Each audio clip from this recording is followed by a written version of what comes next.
Hello everyone, this is Semchand from Navjyoti Global School Padpani. This is class 7th, subject science, chapter 11th, transportation in animals and plants.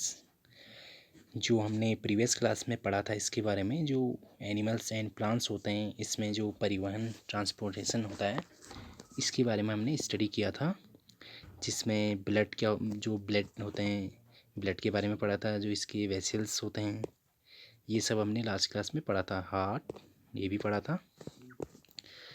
आज का हमारा जो topic रहेगा वो है excretion इन animals. जंतुओं में उत्सर्जन कैसे होता है, इसके बारे में हम आज स्टडी करेंगे। So start. Recall how carbon dioxide is removed as waste for the body through the lungs during exhalation.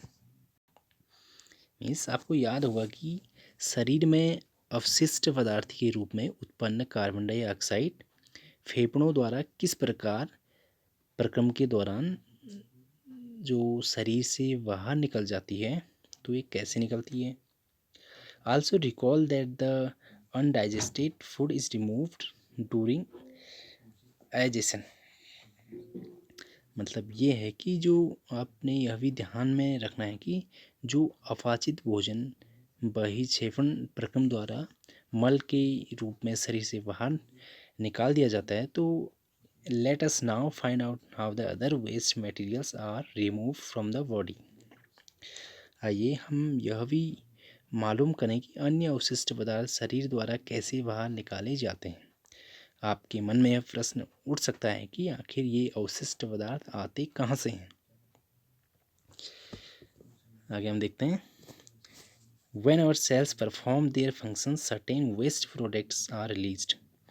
These are toxic and hence need to be removed from the body. The process of removal of waste produced in the cells of the living organisms is called excretion.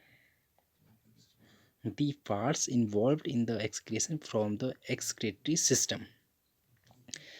इसका मतलब ये है students, जब हमारी कोशिकाएं अपना कार्य करती हैं तो कुछ पदार्थ अवशिष्ट के रूप में निमुक्त होते हैं। अधिकांशतः यही पदार्थ विषावत होते हैं, इसलिए इन्हें शरीर से बाहर निकालने की आवश्यकता होती है। सजीवों द्वारा कोशिकाओं में निर्मित होने वाले अवशिष्ट पदार्थ को बाहर निकालने के प्रक्रम को उत्सर्जन कहते हैं, एक्सक्रीशन। और उत्सर्जन में भाग लेने वाले सभी अंग मिलकर उत्सर्जन तंत्र या एक्सक्रीटरी सिस्टम्स कहलाते हैं, बनाते हैं। अब आगे हम देखते हैं जो एक्सक्रीटरी सिस्टम इन ह्यूमंस, मानव उत्सर्जन तंत्र, ये क्या होता है, इसके बारे में हम पढ़ते हैं आगे। The waste which present in the blood has to be removed from the body. How can this be done? A mechanism to filter the body is required. This is done by the blood capillaries, जो capillaries in the kidneys. रक्त में उपस्थित जो अवशिष्ट पदार्थों को शरीर से बाहर निकाला जाना चाहिए, यह किस प्रकार होता है। इसके लिए रक्त को छानने की व्यवस्था की आवश्यकता होती है। यह व्यवस्था जो वृक्क या गुर्दे जिसे हम बोलते हैं, उपस्थित रक्त कोशिकाओं द्वारा उपलब्ध की जाती है। ये आप देख सकते हैं, जैसे किडनी जो हमारी बॉडीज में होते हैं, इस टाइप का इसका शेप होता है। किडनीज, यूरेटर, इसमें होता है यूरेटर जो मूत्रवाहिनी, यूरेनस ब्लैडर, ये सब आप देख सकते हैं। इसका पिक्चर भी आपने नोटबुक में बनाना है। नेक्स्ट हम पढ़ेंगे transport of substances in plants. जो पादपों में पदार्थों का परिवहन होता है, ये कैसे होता है। In chapter first you learn that plants take water and minerals nutritions, जो न्यूट्रिशंस होता है from the soil through the roots and transport it to the leaves. The leaves prepare food for the plant using water and carbon dioxide during photosynthesis. Chapter first में हमने पढ़ा था कि जो पौधे अपनी जड़ों द्वारा मृदा से जल और खनिज पोषकों का अवशोषण करके उन्हें पत्तियों को उपलब्ध कराते हैं। पत्तियां जल तथा कार्बन डाइऑक्साइड का उपयोग कर प्रकाश संश्लेषण के प्रक्रम द्वारा पौधों के लिए भोजन बनाती हैं। You also learn in chapter 10 that food is the source of energy and every cell of an organism gets energy by the breakdown of glucose. These cells use this energy to carry out vital activities of life. Therefore, food must be made available to every cell of an organism. Have you ever wondered how water and nutrients absorbed by the root are transported to the leaves? How is the food prepared by the leaves carried to the parts which cannot make food? इसका मतलब ये है students कि chapter 10 में आपने यह भी पढ़ा कि सभी जीवों का भोजन उसके लिए ऊर्जा का स्रोत होता है तथा जीव की प्रत्येक कोशिका में ग्लूकोज का विखंडन होने से ऊर्जा निर्मित होती है। कोशिकाएं इस ऊर्जा का उपयोग जीवन की मूल क्रियाविधियों को संपादित करने में करती है। अतः यह आवश्यक है कि जीव की प्रत्येक कोशिका को भोजन उपलब्ध कराया जाए। क्या आपने कभी इस प्रश्न पर विचार किया है कि पौधों की जड़ों द्वारा जो अवशोषित जल तथा पोषक तत्व पत्तियां तक किस प्रकार पहुंचाए जाते हैं? आगे हम देखते हैं जो transport of water and minerals, जल और खनिजों का जो परिवहन होता है ये कैसे होता है? Plants absorb water and minerals by the roots. पादप मूलों द्वारा जल और खनिजों का अवशोषित करते हैं। The roots have root hair, the root hair increase the surface area of the root for the absorption of water and mineral nutrients dissolved in water. The root hair is in contact with the water present between the soil particles. वास्तव में मूल जो रोम जल में घुले हुए खनिज पोषक पदार्थों और जल के अंतर्ग्रहण के लिए मूल की सतह क्षेत्रफल को बढ़ा देते हैं।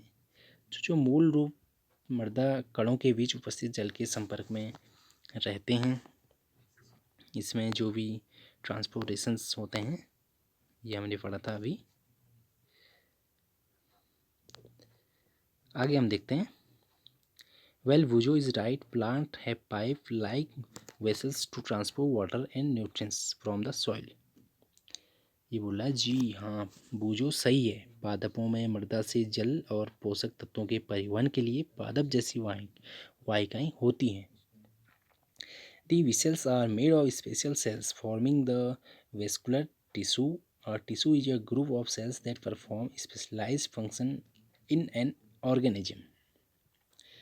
इसके बाद जो संवहन ऊतक बनाती हैं, ऊतक कोशिकाओं का वह समूह होता है जो किसी जीव में किसी कार्य विशेष को संपादित करता है। और जल और पोषक तत्वों के परिवहन के लिए पादपों में जो संवहन ऊतक होता है उसे जाइलम कहते हैं। ये जाइलम आप पिक्चर में देख सकते हैं।